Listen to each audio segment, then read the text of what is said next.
हम लोग जानेंगे कि जैसे कोई एक पर्सन है, एक एक्यूज है और एक जो है क्रिमिनल है। इन तीनों लोगों के कुछ राइट्स होते हैं और सभी के राइट अलग-अलग प्रकार के भी हो सकते हैं। जैसे कोई एक्यूज है, उसका अलग राइट है, कोई पर्सन है तो उसका अलग राइट है और कोई क्रिमिनल है तो उसका अलग राइट है।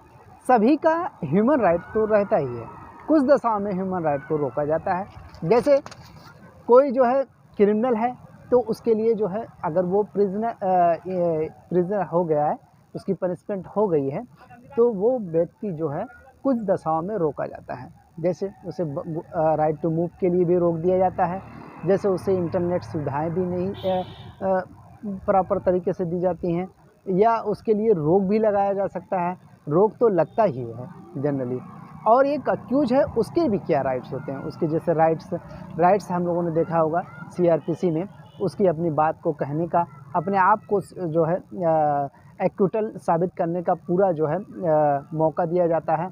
उसका जो है कोई मान लीजिए उसका कोई अरेस्ट किया है तो 24 घंटे के अंदर उसको जो है मजिस्ट्रेट साहब के सामने प्रस्तुत किया जाए, या मजिस्ट्रेट साहब के सामने ना प्रस्तुत किया जाए, लेकिन उसकी सूचना जो है मजिस्ट्रेट साहब को दे दी जाए। और जो है एक पर्सन के लिए जो राइट्स हैं, राइट्स से जैसे कोई पर्सन है तो उस व्यक्ति के क्या राइट्स हैं, इसके बारे में हम लोग बखूबी जो है परिचित हैं। जैसे आर्टिकल 20 में जो है 3 जो बातें बताई गई थी, जो डबल वीटो के बारे में, जैसे एक बार किसी को सज़ा दी गई दोबारा नहीं दिया जाना चाहिए।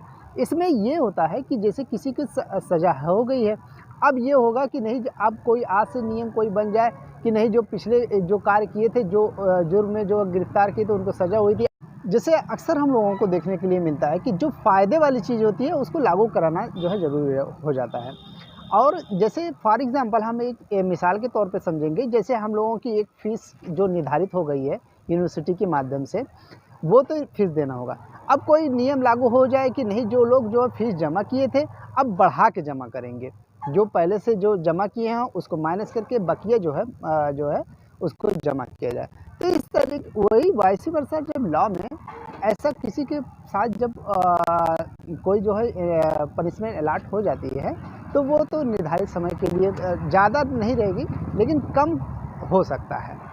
इसी तरीके से कुछ जैसे पर्सन हैं, उनके लिए भी जो अधिकार है, हम लोगों ने ह्यूमन राइट में पढ़ा होगा, वो एक तरीके के जो शुरुआत में ये दोस्तों कहा था कि जैसे सबके राइट्स अलग-अलग होते हैं। जैसे एक एक्यूज को जो है अपनी जो मेडिकल कराने की जो राइट्स हैं, वो क्या उन जो इनोसेंट पर्सन है, एक आम नागरिक है, क्या वो भी कराएगा? तो उन दशाओं में जो है इनके राइट्स कुछ अलग हो जाते हैं। और प्रिजनर जो होता है वो अपने जब जेल की सज़ा काट रहे होते हैं तो होम एटमॉस्फेयर भी दिया जाता है।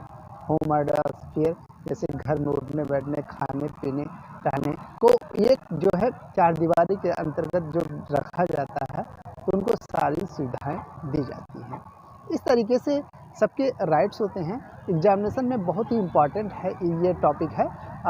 ये अपने अनुसार लिखना है कि what do you think about you public about accuse, about जो है जिसको सज़ा हो गई है, प्रिजनर है, उसके बारे में कैसी सुविधाएं होनी चाहिए, एक क्रिमिनल लॉ को किस तरह सुधार किया जाना चाहिए। ये